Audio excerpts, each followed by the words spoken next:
Hi, I'm Antonio Selle. This video is the second one in a case study to check whether a selection of controlled and manipulated variables is fit for a given purpose.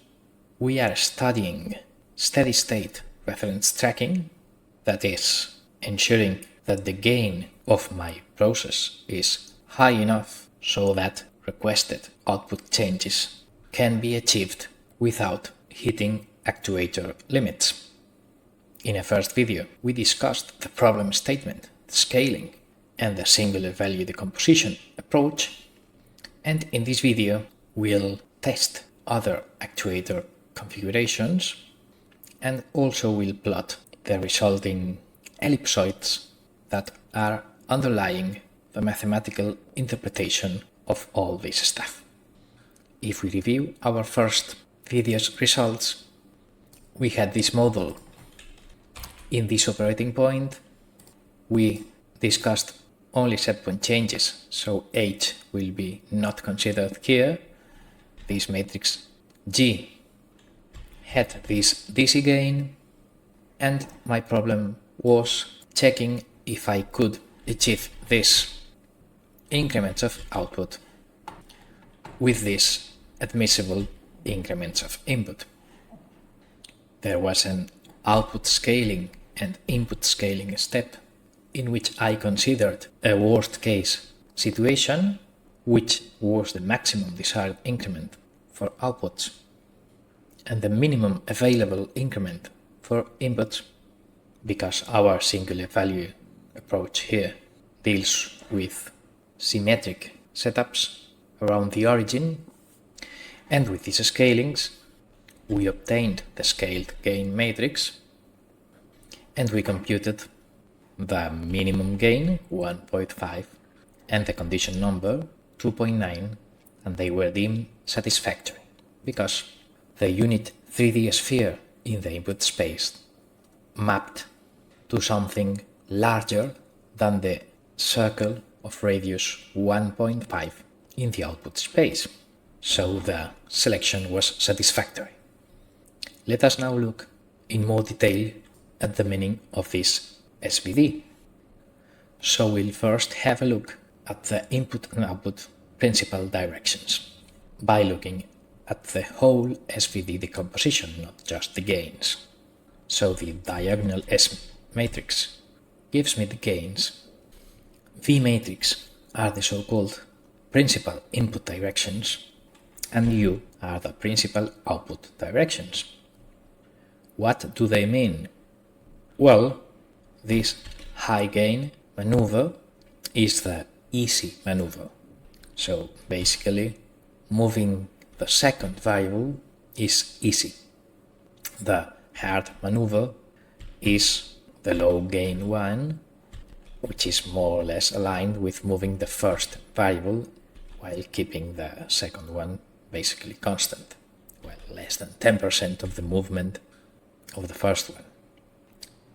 So these are maneuvers viewed from the output point of view, but if we view them from the input point of view, we see that this increment of the actuator's position has a large effect, and this increment has a smaller effect, and well, last, this increment has no effect. It is the null space of the DC gain. We have 3 actuators but just 2 outputs, and then of course, as the matrix is not square, it has a null space given by this. This is the movement of actuators that has no effect on the outputs.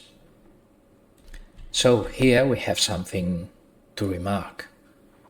This movement is basically aligned with my second input, and indeed the input importance in the other maneuvers is not so significant.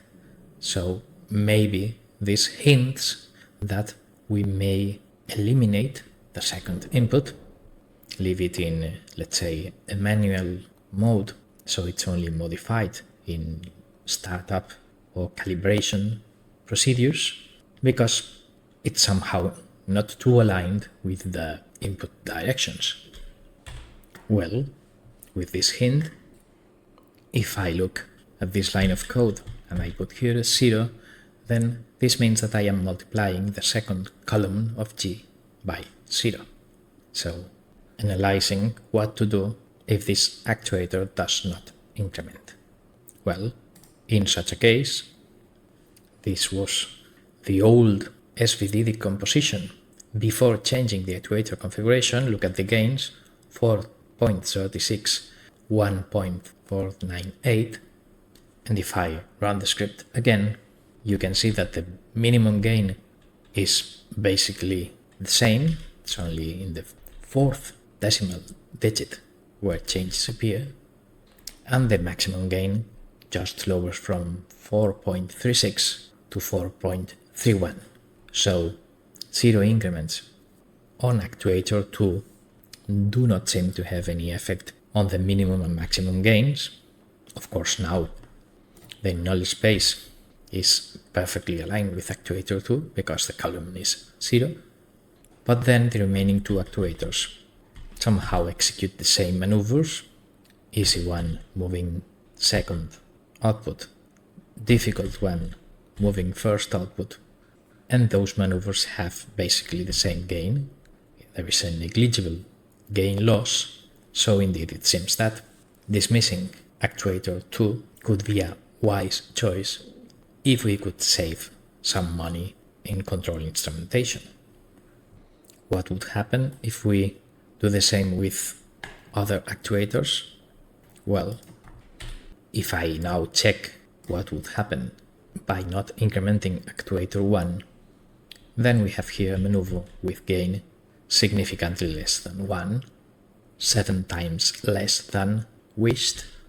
So not using actuator 1 does not seem a wise choice, and also repeating again, in this case not incrementing actuator 3, gets me again an SVD with a minimum gain less than 1, sort of 3 times less than required. So the conclusion is that removing actuator 2 seems a wise choice because its effect is small and can be readily handled by the remaining two actuators, but removing actuator 1 or 3 is not that good. Okay, let us now connect again all three actuators and graphically depict what's the meaning of this singular value decomposition, input, gains, and output directions. If we recall, these orthogonal matrices U and V, input and output directions, tell me that the input sphere in this coordinate basis is transformed to an output ellipse in this coordinate basis U with minor half axis 1.5 and major half axis 4.4. How do we draw it? Well, if I call M the gain times its transposed, it's a 2 by 2 matrix. It has the dimensions of the output, and this is the boundary of the ellipse. You can pause and see the details on screen. Apart from this output ellipse, I am drawing here the circle of radius 1, and in here I am drawing the circle of radius equal to the minimum singular value, minimum gain, and some other stuff. We'll first see the actual plot, and then later on you can get back a few seconds and analyze the code if so wished. The importance is not the code, it's the meaning of the plots we are going to discuss right now. So this is the plot that represents the action of my gain matrix on the input unit sphere. The input unit sphere is transformed to the red ellipse. That red ellipse has a minimum gain, minimum axis, given by the cyan line, and of course is then tangent to the purple dashed circle, which is the circle of radius 1.5. Cyan line is this output direction times 1.5. The major axis is again this other output direction times 4.4. So we see that the hard maneuver is moving 1.5 units, variable 1, and the easy maneuver is moving 4.4 units, variable 2, more or less. It's not exactly that, there is a certain angle, but okay, you get the idea. So this is the important thing, and as we required the purple circle being larger than the unit circle, which we can see here in yellow, then our manipulated variable selection fulfills our goal of moving the outputs inside the whole unit circle. In fact, inside the whole 1.5 circle or more. They actually move it inside the red ellipse. The pink arrows indicate maneuvers associated to each column of the gain matrix. This downwards pointing small one is column 2. We see that indeed its effect is very small compared to the other two, and somehow the other two are sufficient to get more or less the same ellipse we are getting now. As a last observation, in order to analyze the geometry of the polyhedra, maybe what our customer actually wants is moving the outputs in the square with vertices at plus minus 1. That square is the green square. This is the conservatism between SVD and polyhedron. However, SVD is a one-liner in MATLAB, and we can interpret these input gains and output directions, but the polyhedron approach, it's somehow not too easy to intuitively understand, but we'll see that in another video.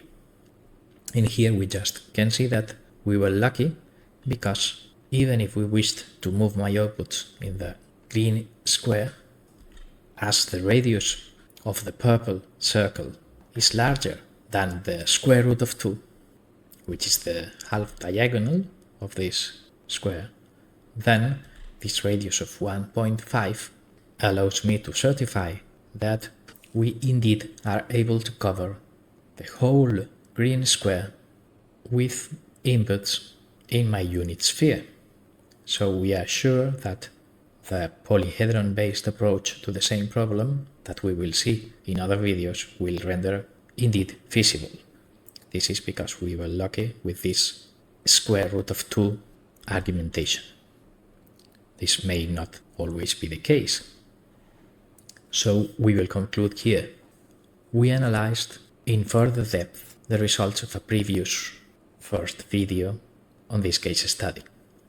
We showed that the unit sphere mapped into the red ellipse, and that red ellipse contained the purple circle, so it indeed was able to move the outputs at any arbitrary point inside the yellow circle, and in fact it can also move the outputs in any arbitrary point inside the green square.